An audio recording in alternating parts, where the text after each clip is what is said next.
يا ابوي يا ابوي ما تصدقش عمتي واصل. عمتي لما تقول لك البيت لنا نص وانت تقول اخوي له نص، ودي يا ريتها عمتي شقيقك يا ابوي، ده وانت عمك واحنا بنقول لها يا عمتي عشان هي بنت عمك. اقول لك على حاجه يا ابوي مش مصدقك يا واصل، ولو عمي شايل اوراق كل حاجه هتبان، والحكومه لها اوراق يا ابوي مش كلام.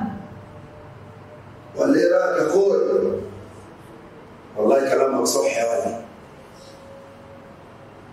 طالما الاوراق موجود القانون ملوش في الاوراق، وعمتك ممكن بتكذب علينا، ولو كذب بتواصل ممكن تودينا في داهيه ونروح كلنا ورا الشمس. ولا ايه رايك يا ولدي؟ خبريه يا ابوي انت بتتكلم زين.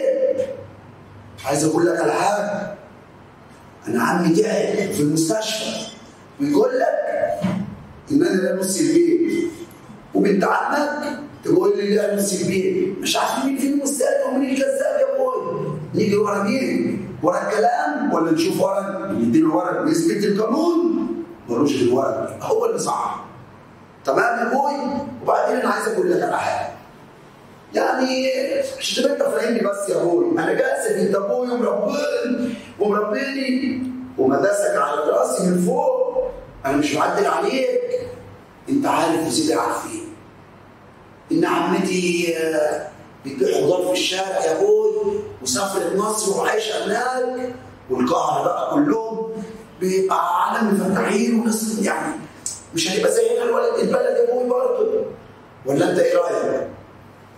والله يا ولد كلامك مظبوط، وعمتك من يوم ما راحت القاهره واشتغلت هناك وبقت تبيع خضار وتشتغل وبنت بيت وبقت قرش يجيلي معاها، ما بقتش عارفه اي حد خالص في البلد. وبعدين كلامك زين. خلاص يا ولد نشوف الاوراق ونكمل. طب يخبط شوف مين يا ولد؟ مين؟ تعالى وانت عم خير. مالك بتبكي ليه وانت عم خير؟ ابوي مات. عمي مات.